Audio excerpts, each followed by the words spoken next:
gone down the path, the road that you've chosen, okay, which obviously is your faith and the gospel and the church and all the rest of it, and the track that we just heard, okay, it basically relates, and you're dealing with things that you're seeing around you every day. Now, I need you to answer me a very complicated question, and then I'll let Yvette take over to make it a little bit easier for you, right? So to speak. You've been through, as far as I'm concerned, I'm listening to the track, you've been through some trials and tribulations yourself, all right? You've been involved in what is not considered as everyday life, i.e. I'm talking about criminal activities. You've seen it, you've known people that's involved in it then. Even if you haven't done it yourself, you've known people that's involved in it. Can I ask you an honest, down-to-earth question, all right? Because you've gone down the road that you've now decided to go, right? And I'm taking it, and I'm assuming, and if I'm wrong, correct me if I'm wrong, all right? This has happened after a period of time. In other words, it hasn't happened when you was 4 years old or 5 years old or 6 years old, right? It's happened recently. You've gone down this path. What about the things that have happened before, which has been undesirable things? Does that still linger, or do we just erase that problem? And I'm not talking about you specifically. I'm talking about, okay, a youth that's gone out there, he's done a crime, stabbed the person, robbed the person, or whatever it may be, okay, an illegal crime. Now I've gone into the gospel side of things. That's where I'm challenging you. Now I've gone into the gospel side of things. Am I supposed to, as an individual, look at you different? Oh, okay. You see where I'm coming from now? I think I understand. Okay, cool. So with all the activity that I was involved in, yeah, before, am I supposed to forgive you for that? It now depends. This is it. It depends on me. Like, if I'm a changed individual, so if I've matured, first and foremost, and number two, if I'm totally like remorseful for my actions, and you can see that there's a change, and I'm using my my wisdom to now impact the youth and tell them what not to do, then yeah, forgiveness should be there for me, because I've clearly moved on. I'm not bragging and boasting about what I did in the past. I've looked back, I can see the wrongs, and I can now tell the next generation coming up what not to do, why not to do it.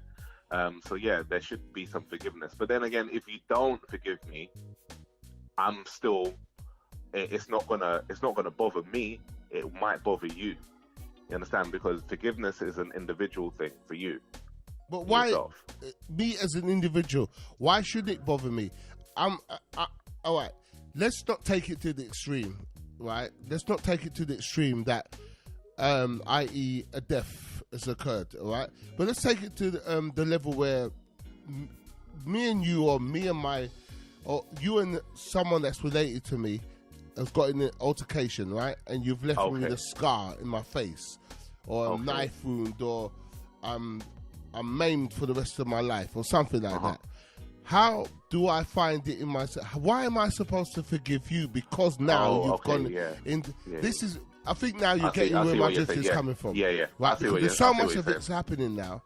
And, all right, let me just be blunt and brutal, right? If you, and as I said before, I might know some of your peeps and what's not, right? If you got in an altercation with one of my children and they passed away and the rest of it, how the hell on earth do you expect me, because now you've moved on, right, to a different... Don't get me wrong, because obviously you're an inspiration to those that are coming up behind you, right? But how am I ever going to forgive you? How are you going to rectify that problem? In other words, I'm coming after you. It's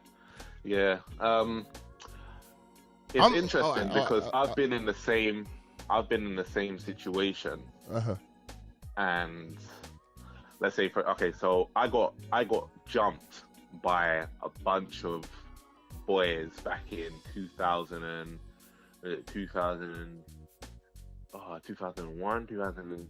Whenever Yeah, it was, 2000. whenever it was, yeah. Yeah, I got jumped, right, and I nearly died in the process. Okay. And so you're telling me that you've forgiven those people? no, I didn't. Well, I didn't. No, I didn't. What about now? It took years for me to. It took years. Then when I became a Christian, I became a Christian like 5 years later. Right. I still didn't. Go. I still didn't. But I knew that if I didn't, for one, I was holding this anger in me against them. And it was making you more uncomfortable than most probably them. Pardon? It was making you more uncomfortable. Of course. Than possible. Of course. Yeah. They weren't thinking about it. It was on my mind. So I had to now try and make sense of the situation. Right. I had to now try and understand the situation for myself personally. And then I had to find it within myself to forgive them. Now, they didn't ask for forgiveness. It'll be even better if they came to me and they asked for my forgiveness for their actions. That will make it a lot easier. But they didn't. But I had to find it within myself to forgive them for the actions that they committed against me. So do you honestly believe that they want your forgiveness or your hand, so to speak? Do you think that they want that? No, they may not want my forgiveness, but I needed to, because I was holding in anger and bitterness against them. Mm-hmm. And it wasn't just like, it was for years. It was for years I was holding in that anger, and it wasn't good for me. So it was affecting me in other areas as well. So I had to let go of that situation, and I had to just say, you know what? I'll leave it in God's hands. God knows why that happened. He had a purpose for it happening. I do not understand it, but I would leave it in his hands. I forgive them for it. So if I see them on the road, I would not retaliate. So to this day, you forgive them now. So from even now, you, as far as you're concerned, you're leaving it in God's hands. Yes. That's what you call, because I have to express now, first and foremost, I'm not a God-fearing person. I'm just not in it. I'm just telling you straight. That's why I'm throwing at you. But the ultimate question and the final question I'm going to ask you, right, and then we can move on to your music career and what you're doing with the music and what's not. The final question I'm going to ask you is, okay, fair enough. I hear what you're saying, all right? But don't you think that society itself, right, with the amount of people that's been through relatively the same thing that you've been through, why is it that we're not pushing that aspects of the whole argument more than, boy, put down the gun, put down the knife? Why aren't we pushing the aspects of forgiveness, right, more than just telling our youth that we have to put down the guns and we put down the knives, blaming the parents, blaming society or what's not? Why are we not pushing this? As you said, I'm taking up your words, and most probably Yvette and many of people that follow you and feel the same way that you are, right? The belief that you have in this man or woman in the sky, all right? Why are we not pushing that a little bit more? Why does it seem to be deteriorating, if anything else? All right. Well, I'm sorry. You as a young person, cool. I have to push that at you. It's cool. No, it's cool. First of all, God is not in the sky, right? That's just a myth. God is not in the sky. Number two, we do, especially as Christians, we do push forgiveness, because forgiveness is central to the faith, because God forgave us when we were enemies against him. So we have to now follow that example and forgive others.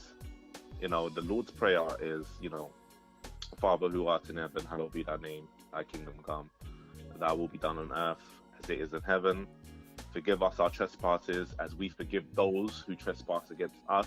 So we're following the model that God has shown towards us. So we do push forgiveness. I've even got a song on my new album called Forgive Me. And it's all about forgiving someone who has hurt you. And the reason why you should forgive them is because it's going to end up breaking you. It's going to end up tormenting you down the road. And so, Christianity is all about forgiveness, but I do understand where you're coming from. If someone has hurt your family member and done something wrong to your family member, it's not going to be easy to forgive, and I'm not saying it is. Like I said, it took me years to forgive the people who rushed me. years. It's not something that's just going to happen overnight, but it's something that should be eventually done just for your soul to be at peace. But I still gonna have to ask the question. As you said, it should be something that's eventually done. Yeah. But no, the reason why I say eventually done is so that your soul can be at peace. If your soul was not troubled by it, then okay, cool. You can go with your unforgiveness. If it's not affecting you in any way, go with your unforgiveness. But if it's affecting you, which most times it will affect you. Yeah. Then it will be best for you to listen. It's happened. I can't do anything about it. There's nothing that person can do to bring that person back. There's nothing I can do to that person that will bring that person back. Even if I go over there and I retaliate, it doesn't solve the problem. It might make me feel better for the for the moment, but what happens tomorrow and the next day, we're still in the same boat. So you need to forgive that person. And when I say forgive, it doesn't say forget. I say forgive as in let it go. Don't hold that grudge. Leave it in God's hands. God is the ultimate judge. God is going to take care of the situation however he sees fit to take care of the situation. And that's just how I see it. That's how I live my life. And that's how I advise others to live their lives, especially the young people. Because if I was to tell the young people, no, hold a grudge. You don't need to forgive that person. You should hold a grudge. If that was a message that I was pointing out to the young people, then there'll be more stabbings, there'll be more shootings, there'll be more violence out there on the street because everyone will be retaliating to something that has happened to them. Everyone. Jayess, respect is due. I'm going to pass it back over to Yvette. You know what? I've been doing this for like 26 years, this radio station, and trying to get a message over. I've talked to many young people like yourself. All right, and when I say young people, my birthday's coming up soon. I'm going to be 55, right? So I've talked to many people coming up, and I've done many things coming up, and the rest of it. You know what? I could put my hand on my heart, and Yvette's in the studio, and she's here. You know what? This is the first time I've talked to somebody that's got something to say that's remotely constructive. And you know what? I've got to give you the most respect for that, honestly. I really do have. And I've been doing this for 20 odd years. From the days that I've been beating breakfast bowls and talking to the kids about put down the gun, put down the knives. And I've asked you a straight question about what do we do after that incident or crime or whatever's happened. You know what? And you've given me the greatest explanation. So, you know what? Honor to you, sir. And whatever we can do here at Station FM and to help you promote what you're doing. And I'm not going to concede that I'm into this God. I'm not going to do it. You still got a long way to go to convince me about that. Yeah. But you know what? I've got to say ultimate respect to you. So let me pass you over to Yvette. Thank you.